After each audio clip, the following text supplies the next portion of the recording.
Good evening, everyone. Thank you so much for joining us this evening. Nikk Cochran Selik, who uses he, him pronouns, is a consultant and speaker who has been working to promote awareness around transgender identity for over 10 years. A former leader in the Chicago LGBTQ community, Nikk is the founder of one of the largest trans-led organizations in the Midwest, TMAC, Trans-Masculine Alliance Chicago. Additionally, he has worked with Northwestern Medicine to develop their Gender Pathways program, as well as with Lurie Children's Hospital as a volunteer in their Trans Mentor program. In 2018, Nikk received the Windy City Times 30 Under 30 Award for outstanding contributions to the Chicago LGBTQ community. He graduated with a BA in Film and Video from Columbia College Chicago. Currently, Nikk lives in Boston and works for Fenway Health as a program coordinator. In this role, he leads a national education training program for healthcare providers and staff in rural areas. This program works to improve access to gender-affirming healthcare for rural communities across the country. Thank you again, and please let me know if you have any questions. You can put your questions in the chat or the Q&A, which you will find at the bottom of your screen. I am going to go ahead and turn this program over to Nikk. Nikk, thank you so much for joining us. Great. Thank you so much, Christy. I'm going to get my slideshow pulled up. Please bear with me. All right. So hopefully everyone can see and hear me okay. So good evening. And again, thank you very much to Christy and Naperville Public Library for having me come speak in this virtual space. And most of all, I would like to thank all of you who are here watching now or later for joining us. And there is going to be a poll here, so I'm going to put that to the side for the Zoom. So I just wanted to make a note of that. So this Transgender 101 program will consist of a presentation with slides, and there will be a Q&A at the end, and it will last about 60 minutes. So let's go ahead and start. Yes, okay. So before we get into the content, I hope we can all align with a few working agreements for tonight's presentation. Not too worried about this, but this is something that I lay out at every single one. Number one, we're all here to learn tonight. It's okay if you don't know something, please be honest. You won't be judged or criticized, and provided you are coming, of course, from a place of respect. And that leads me to my next one. Assume positive intent. Pretty simple.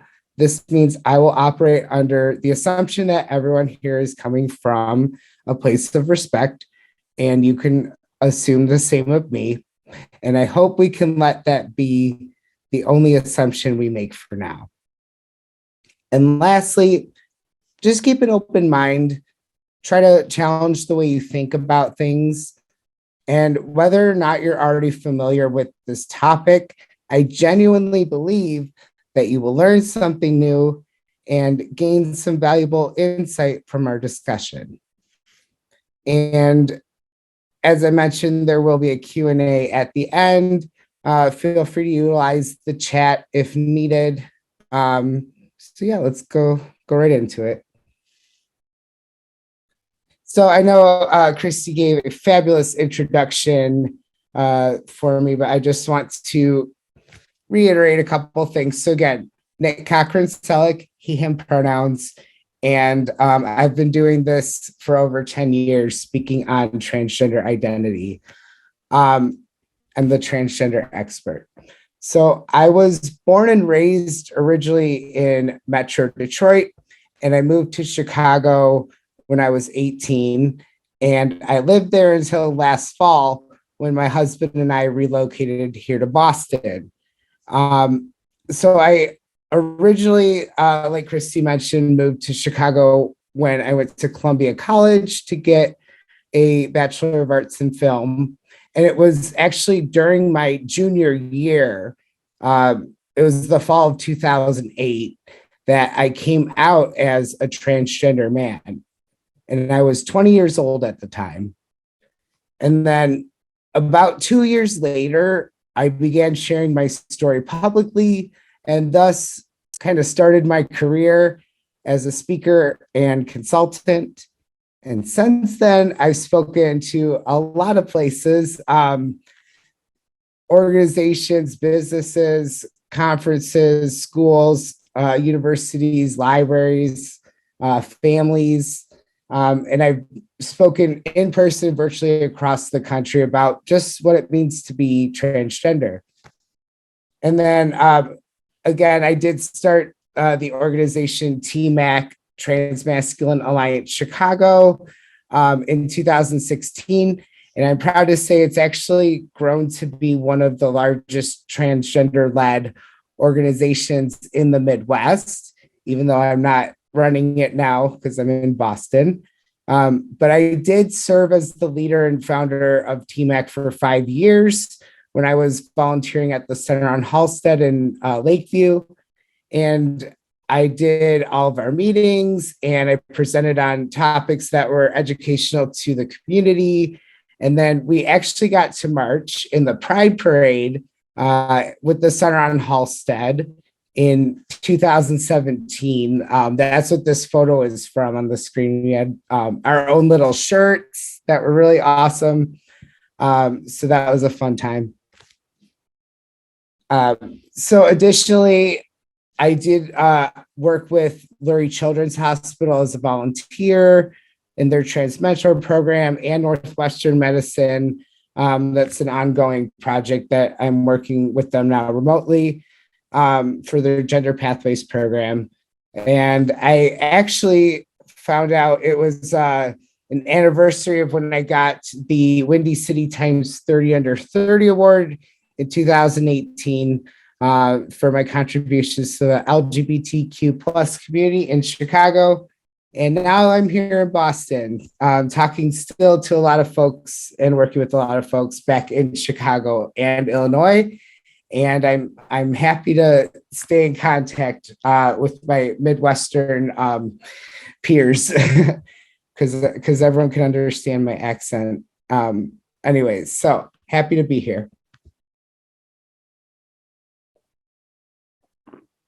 So now that you've met me, I'd like to introduce you to my family. On the left is a photo of me with my mom, dad, and sister from 2001. And then on the right is us at a Detroit Lions game in 2015. I remember when I told my family that I was transgender for the very first time. I know they didn't quite understand everything, but they told me that they would still love me no matter what. And just as my transition was a process, it was also a process for the rest of the family. It took a bit of time, but everyone eventually came around with calling me Nikk and using he, him pronouns. And I know I wouldn't be where I'm at today without the love, support, and patience of my family. And I genuinely hope that by sharing my experiences with you, that you can learn something from this as well. In the process of understanding the meaning of transgender and what that's all about, it's helpful to start by identifying some of the existing associations we have between the concepts of sex and gender. Namely, that they actually do not mean the same thing like we were probably taught back in grade school. Let's start with something we're all familiar with. When a baby is born, the doctor says it's a boy or it's a girl, based on the baby's anatomy. And then this male or female label is stamped on the baby's birth certificate. And this is supposedly who they are and who they will be forever and ever and ever. We're all taught that our anatomy namely our genitals, determine who we are as people for the rest of our lives. And perhaps it sounds a bit silly when I put it to you that way, but this is the practice that we as a society abide by. I apologize for the background noise. I live on a busy street, home office, great location. So sex, the term sex is more accurately defined as the assignment of male or female at birth based on anatomy. And when we use the term assigned sex at birth, instead of saying biological sex, we're kind of shifting that acknowledgement that someone else is making this decision for us based on our bodies and our genitals. So, okay, here's what's interesting though with that practice of assigning someone, everyone, male or female at birth. We still do this even though we know that roughly 2% of people are born intersex. And this means that the person is born with one of many possible variations in chromosomes, hormones, and or genitals that do not fit the typical definitions of male or female bodies. And I want to be very clear, this is not the same thing as being transgender. I promise we'll get to that. But it is important, however, to note that, first of all, intersex people do exist, which means inherently the practice of assigning male or female at birth to everyone is not 100% accurate for the entire population. On the other hand, we have gender, and I said it's not the same thing as sex. And it's a bit more difficult to define than the term sex because it's a truly complex and multifaceted concept. In order to define it, though, it's helpful to break it down into 3 components. So we've got gender identity, gender expression, and gender roles. So let's start with the first one. Gender identity. This is a deeply held internal sense of self as being male, female, both, neither, or somewhere in between. And it's okay if that last part, talking about the both, neither, or somewhere in between, doesn't make sense to you right now. Just stay with me and we'll talk about that part more in further detail. But the key concept for now is that gender identity is basically how you experience yourself and who you know yourself to be on the inside, genuinely. And lastly, although we use the term identity, it does not mean that it's a choice.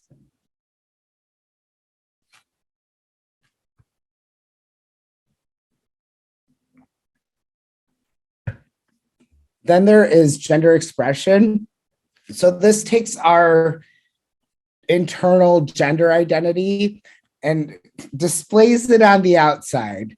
So we're talking about things like our appearance, right? Our clothing, hair, mannerisms, behavior, all of that outward aspects of our expression. And, you know, little kids know this really well, this kind of ingrained concept of if the person has a dress and long hair, they're a girl, and pants and short hair equals boy. Very rudimentary.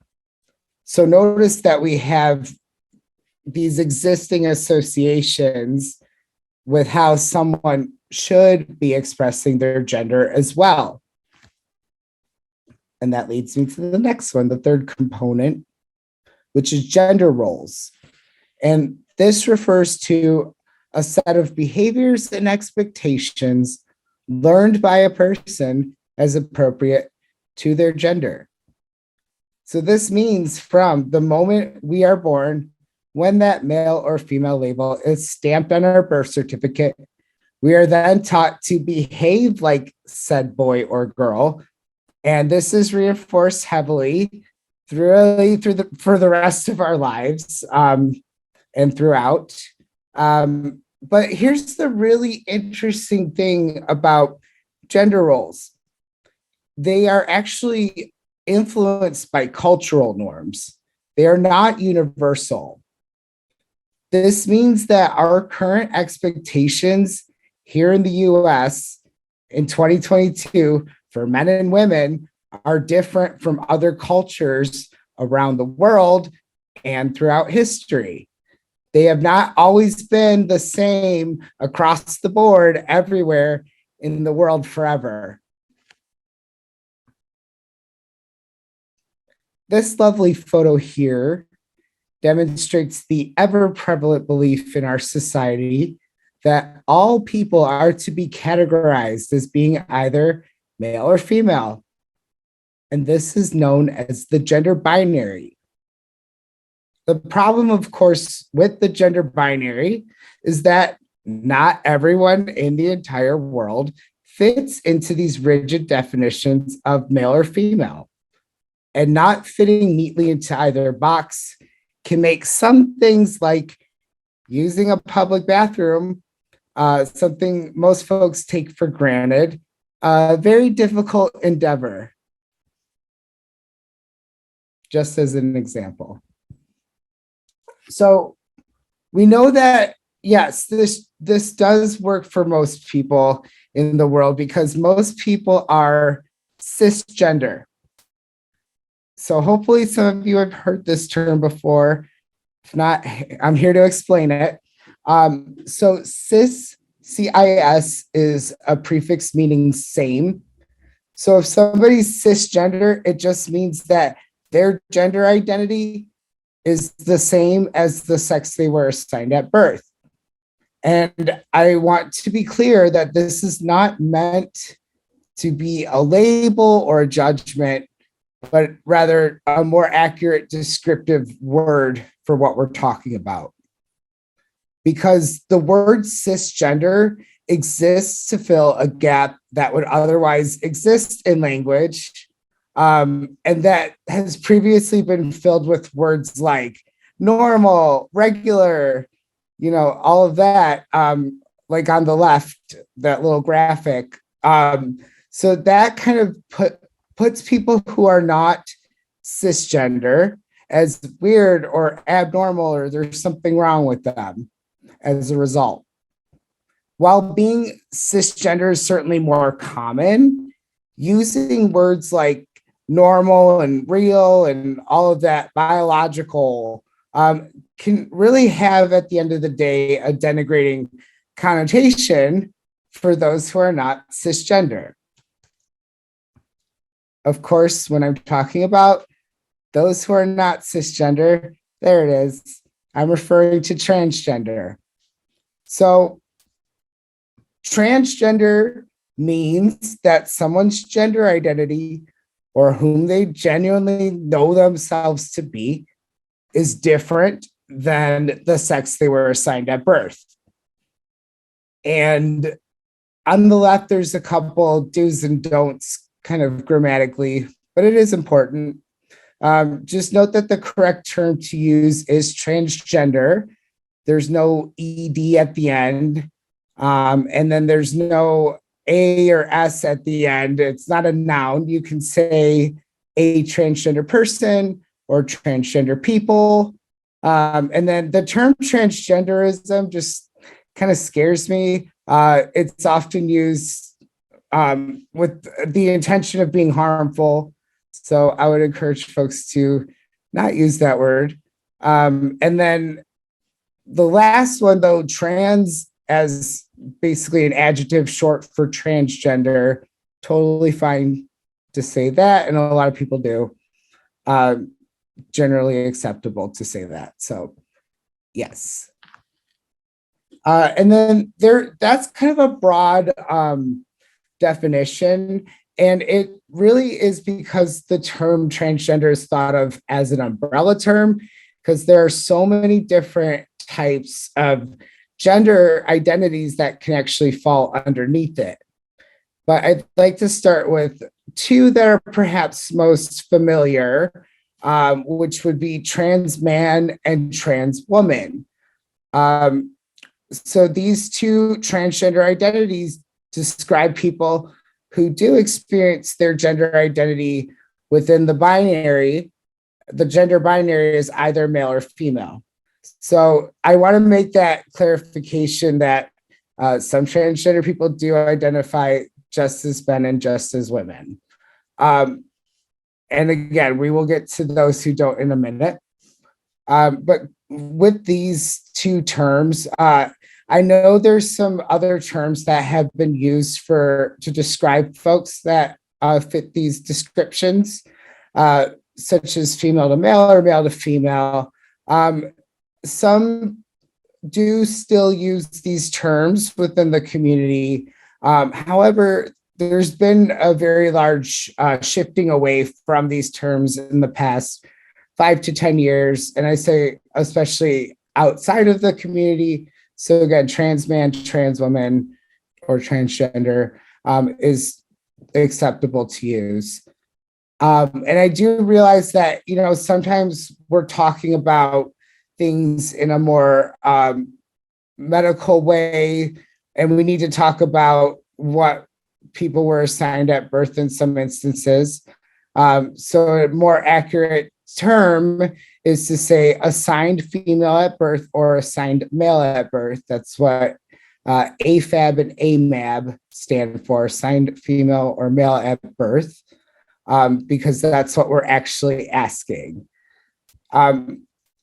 So again, there are transgender people, myself included, who identify as somebody who is this, I'll use myself as an example, somebody who's a trans man. Again, I said that at the beginning, assigned female at birth, I identify as a man. And we'll talk about transition in a minute, but I just want to make that clarification.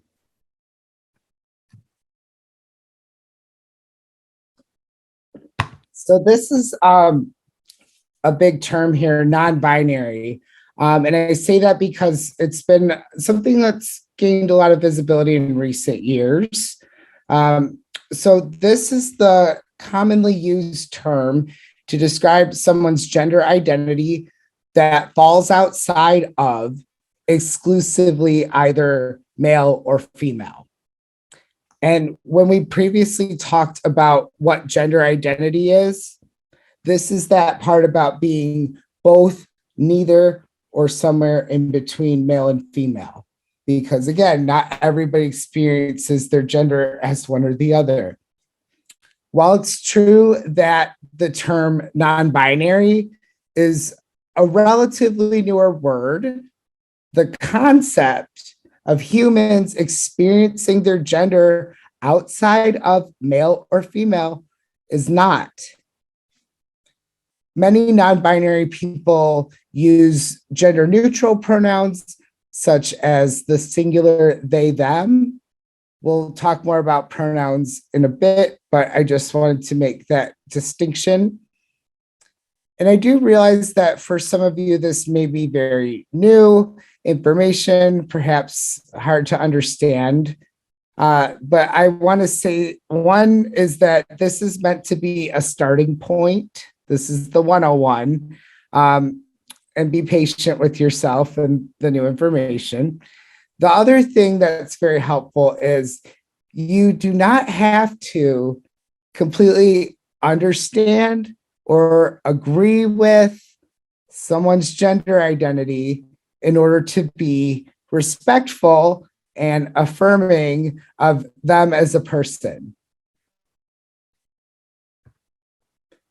Switching away for a moment from gender identity, we're going to talk about how that's related to sexual orientation. These two words, people tend to conflate these two all the time.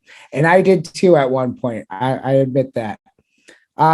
So they do not mean the same thing, but they are related and they can basically be viewed as sort of intersecting aspects of our whole identity. I find that this part, kind of the difference between the two, is typically something that people can get stuck on or struggle with when they're first learning. So please bear with me again if that's the case.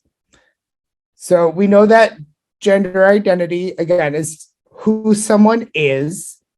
And then sexual orientation, of course, describes someone's attraction, whether that, however you define that, romantic, sexual, emotional, whatever that looks like, but it describes attraction.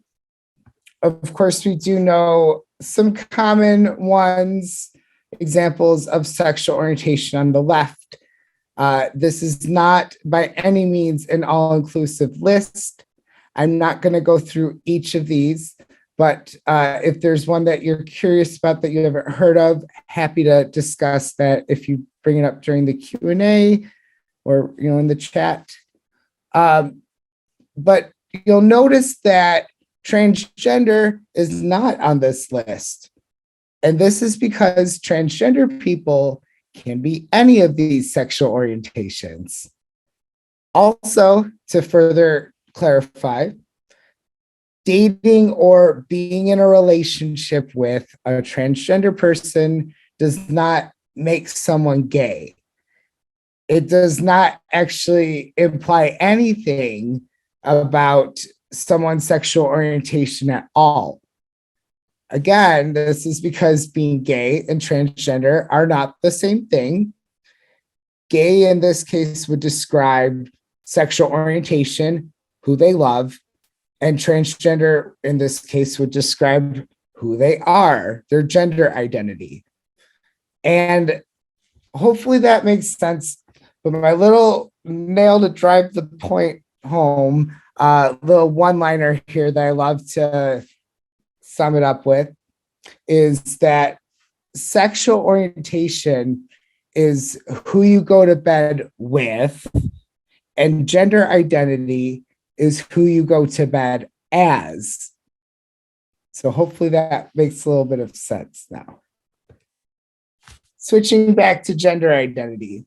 And we had talked a bit earlier about transition and gender affirmation. So I want to take a moment to talk about that. Transgender folks may choose to go through gender affirmation, also known as transitioning. The thing about the word transition, there's nothing wrong with it.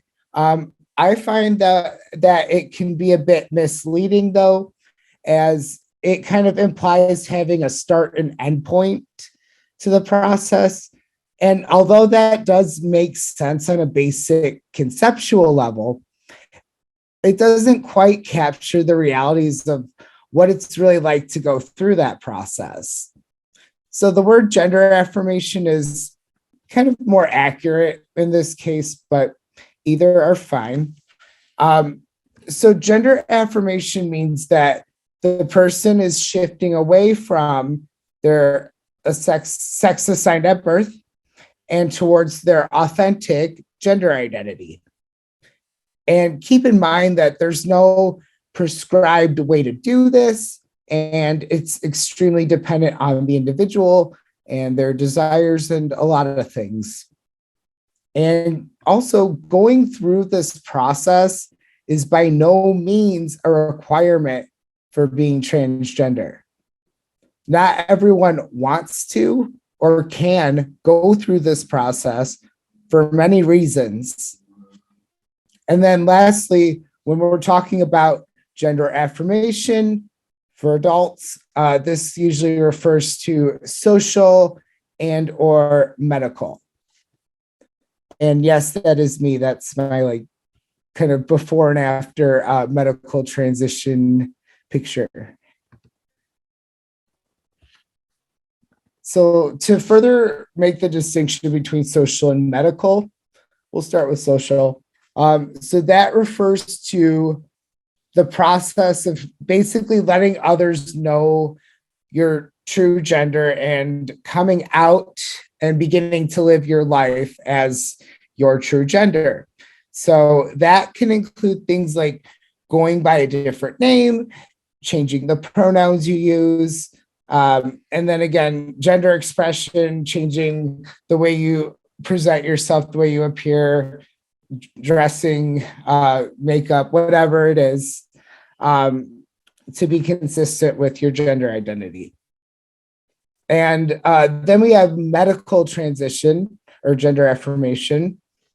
And that can usually refer to gender affirming hormone therapy or HRT, or we'll go through both of these, gender confirmation surgery. So the first one, just to kind of briefly explain, gender affirming hormone therapy, which is also known as hormone replacement therapy, but that can refer to other things as well, the HRT. But in this case, it utilizes testosterone or estrogen to change the person's secondary sex characteristics. So it's basically, the best way to describe it is it's like going through a second puberty. It can take several years to see the final full effects of hormone therapy. And some people do this only for a short period of time or for the rest of their lives, depending on many factors.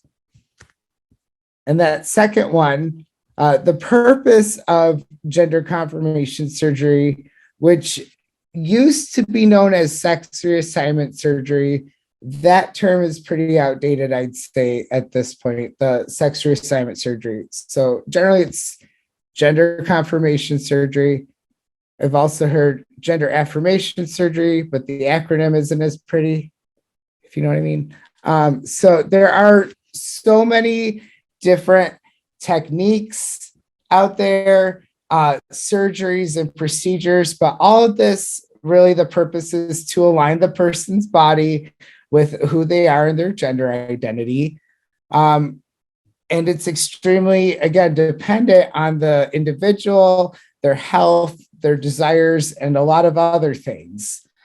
I do want to emphasize, though, I don't want to go too much into the medical part. If folks have questions, I'm happy to address them during the Q&A. But I just want to emphasize that I do whole presentations on just those two things.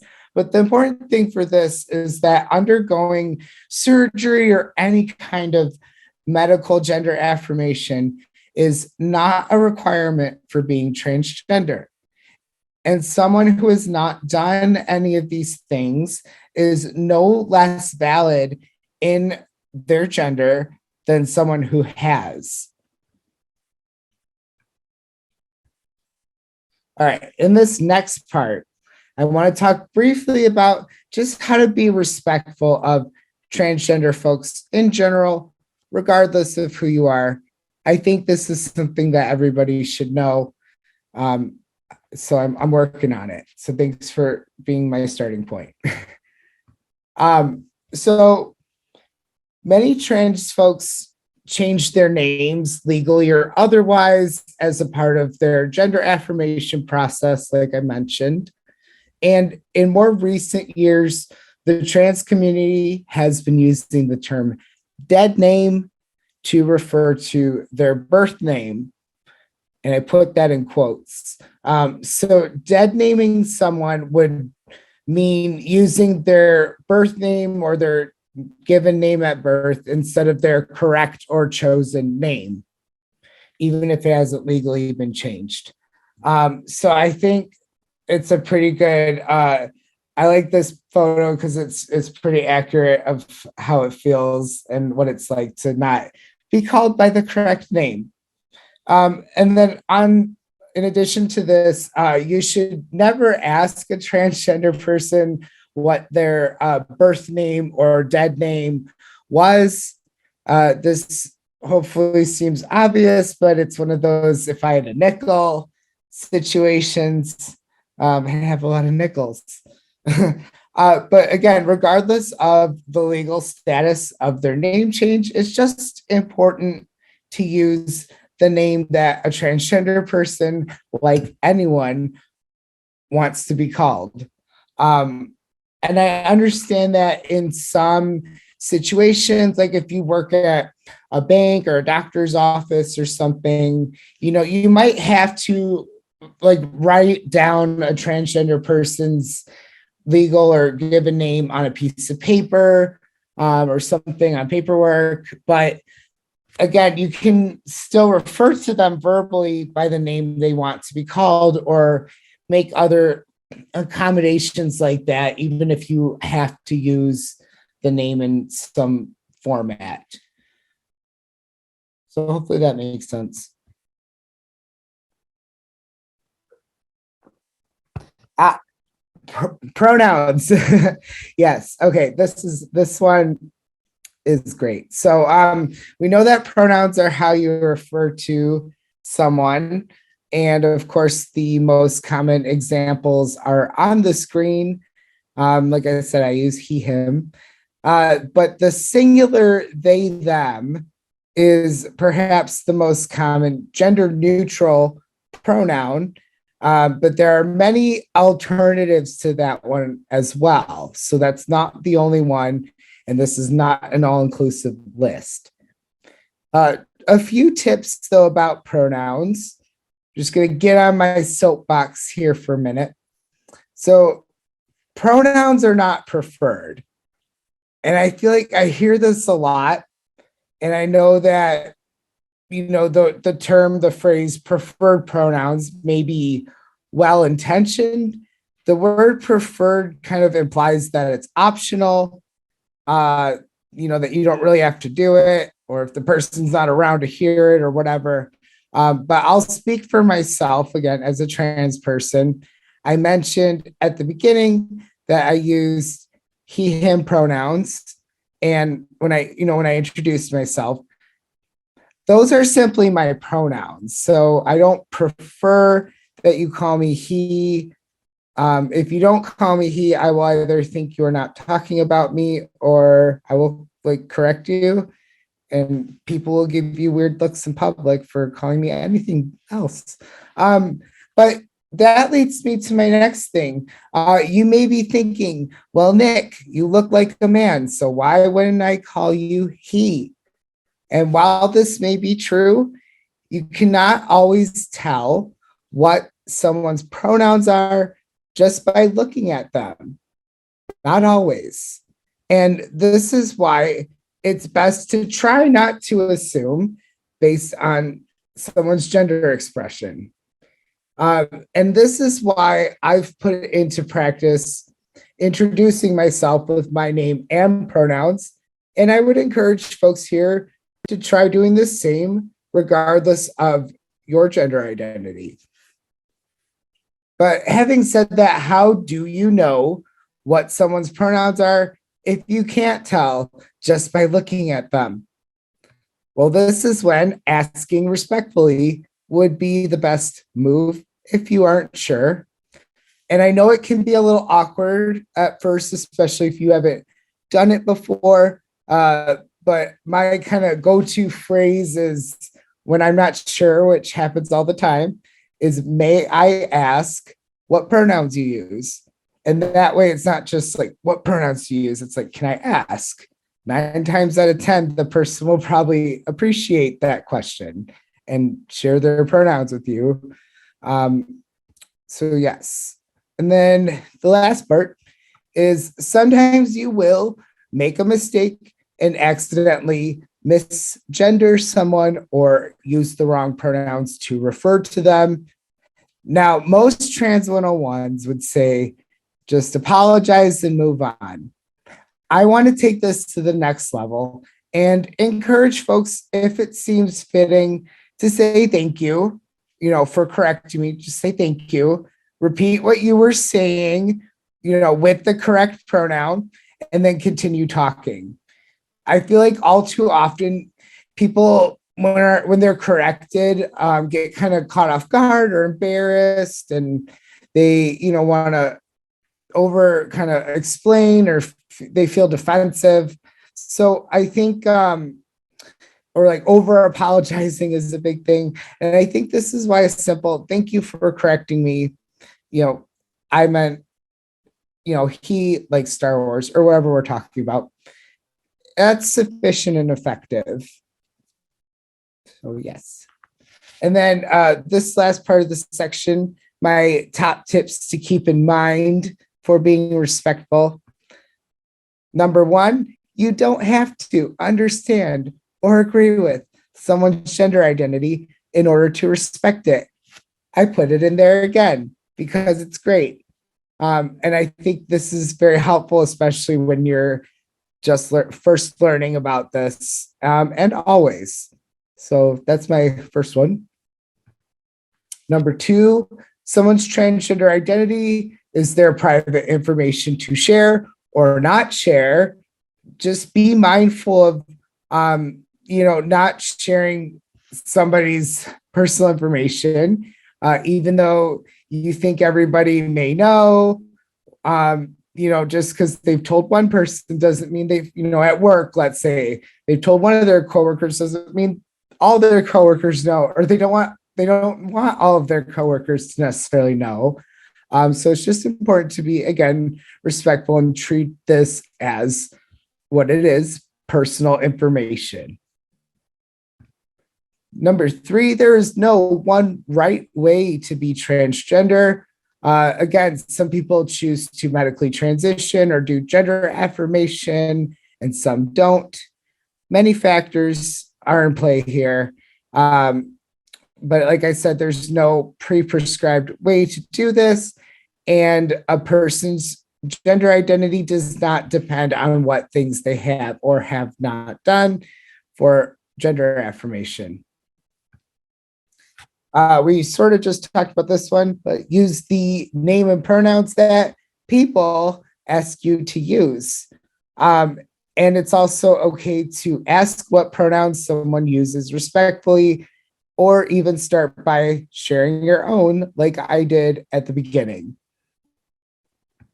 Number five, continue to educate yourself. There are a lot of resources out there available. YouTube's actually a really great resource if you're looking for information from transgender folks directly. Just be wary of kind of how things are framed. Also, I find that when you look on the internet, for the most part, Google is pretty good about making sure the information is accurate when you're looking at this topic and such. So, and libraries are great too. Let's not forget those. And then the last one, no one is perfect. Again, be patient with yourself. The transgender community is so diverse, and I do not speak for everybody. My experience is my own, and everyone else's is different, is their own. Again, the most important thing is to be respectful, do the best you can, and try to keep an open mind. I know that we have a little bit of time left, so I'm going to try to go through this one a little more briefly, but I do want to mention a couple of things in regards to transgender youth and adolescents, because there are some special considerations to address. We've been talking about gender affirmation, and in regards to young folks, this has become a really massive legislative target and the center of much unwarranted controversy, with a lot of misinformation being spread around this. So I just want to address a couple things on this, and then we can definitely move into our Q&A. So I want to start this part by addressing a common concern around transgender youth and teens is, aren't they a little too young to know?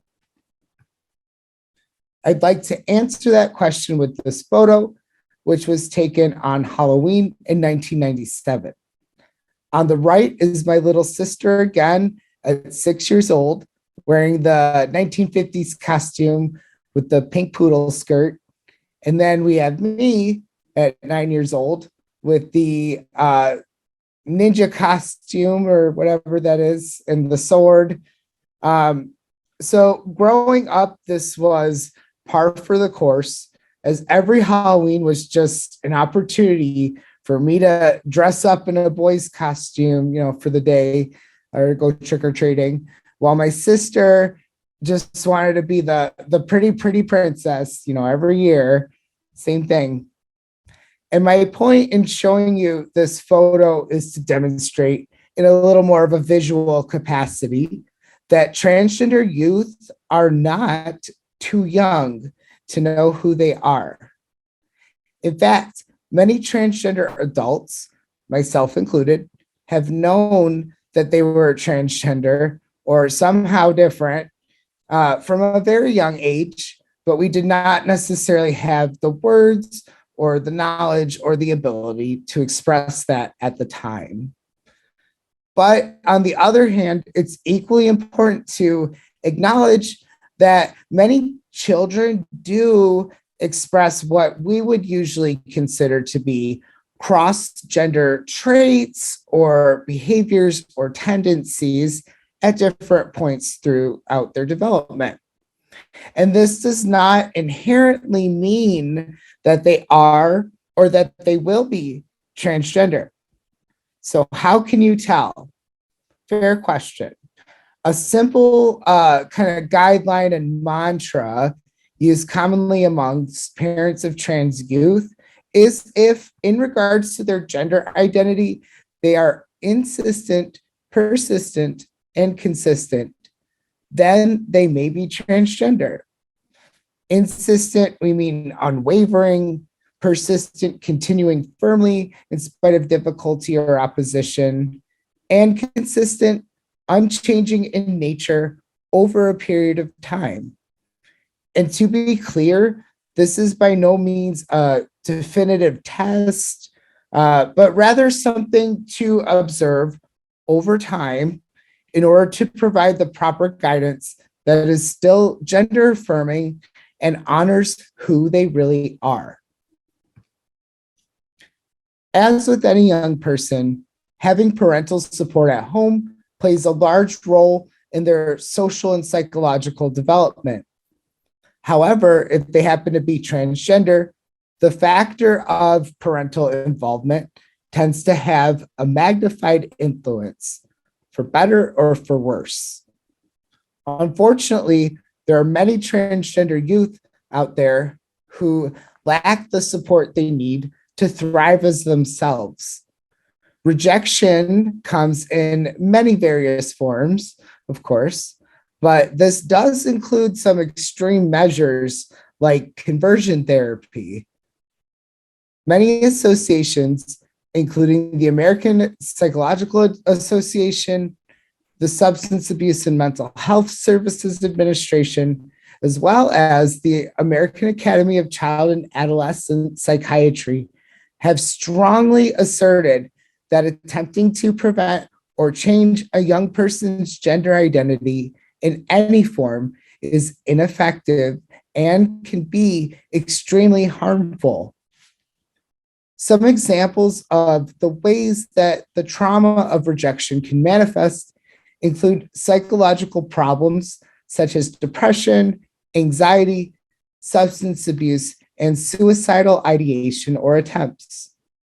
Some of these problems may become apparent immediately, while others may not come into the surface until later in adulthood. At the heart of this, though, any practice that pathologizes transgender identity or turns it into a problem or an illness often has long-lasting, damaging consequences. Realistically, it's not possible to entirely prevent all of the problems young folks may experience related to their gender identity in life. However, the good news is that most of them can be proactively mitigated through providing support and allowing access to gender affirmation. And I know that we've talked about this for adults, so there is just a different framework for youth and adolescents, and I'm just going to go through each of those briefly. There's 4 components. So the first one is psychological gender affirmation. And this just means that they feel their gender identity is seen, validated, and respected by, their parents, their family, teachers, peers, and so on. It means they are not shamed or made to feel guilty for who they are. And it also means that they're not forced to constantly explain and justify their gender identity to others. So that's psychological gender affirmation, the premise of it. The second component, which we've talked about, is social gender affirmation, which is built off of psychological. And this can, again, refer to being able to express and present the person's gender identity, whether it be through things, again, like clothing, hair, makeup, gender expression, in ways that are consistent with how they experience themselves. And it also means that they are referred to by their correct or chosen name and pronouns. And sometimes the name or pronouns the children or the youth or teens may use may change later on, and that is okay. By not enforcing our own expectations of gender upon youth and teens, we're allowing them the freedom to explore who they really are as they develop in ways that are both healthy and affirming. The third component is legal gender affirmation, which pretty self-explanatory, but revolves around legal name and gender changes, gender marker changes, lots of paperwork, fun. Some things to consider are the birth certificate, social security card, passport, and for teens more, driver's licenses and state IDs. It's also important to note that some states do not allow gender marker changes on documents at all. Illinois is definitely not one of them. And fortunately, the process has, for the most part, become easier and more accessible with less red tape and baloney involved in the past 5 years or so. And then the last part, there is medical gender affirmation, which can refer to a few things for youth and adolescents. So I want to start with the first one because this has been the center of a lot of the unwarranted controversy, as I mentioned. So I want to talk about what this is. Puberty blockers. As the name implies, it is a treatment that pauses natal or endogenous puberty and prevents secondary sex characteristics from developing in puberty age adolescents. And despite the myths that continue to be perpetuated around the dangers of gender affirming treatment, puberty blockers are in fact safe to use. And we've known this for a long time. Both the Endocrine Society and WPATH, which stands for the World Professional Association for Transgender Health, support the use of puberty blockers for youth who want to delay or prevent these unwanted physical changes. And in general, the US Food and Drug Administration has also approved this treatment for youth who start puberty at too young of an age. Again, a long time ago. The other concern, puberty blockers are also, in fact, reversible, which means that even if the youth were to, quote unquote, change their mind, despite having met the rigorous criteria to even get access to this type of medical intervention in the first place, well, they can stop the treatment and the endogenous puberty will resume. But also consider the other side of that, that endogenous puberty itself is not reversible. It is physically permanent and oftentimes psychologically damaging for trans people to have to go through. Several recent studies have shown the many benefits to utilizing this treatment to delay puberty, including improved mental health, improved peer interactions, and it may eliminate the need for future surgeries sometimes. And then I know we talked about gender affirming hormone therapy.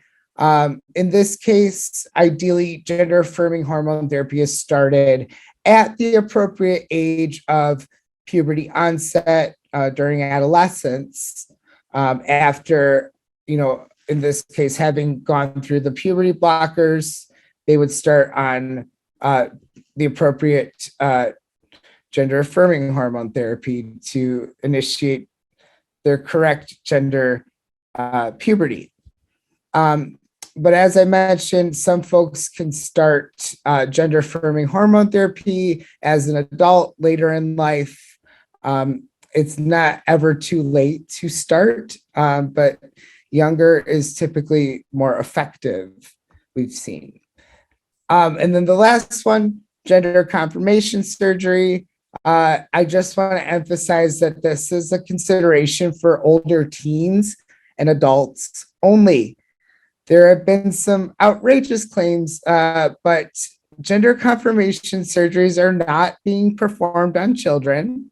And again, this is a very personal matter and not a qualifier for being transgender. And yes, so in conclusion, having access to gender affirmation has been shown time and time again to be quite literally life-saving, despite the fact that the transgender community is a highly vulnerable population that continues to be politically attacked while subjected to widespread discrimination. Time and time again, we have proven ourselves to be fearlessly authentic and extraordinarily resilient. And with that, I thank you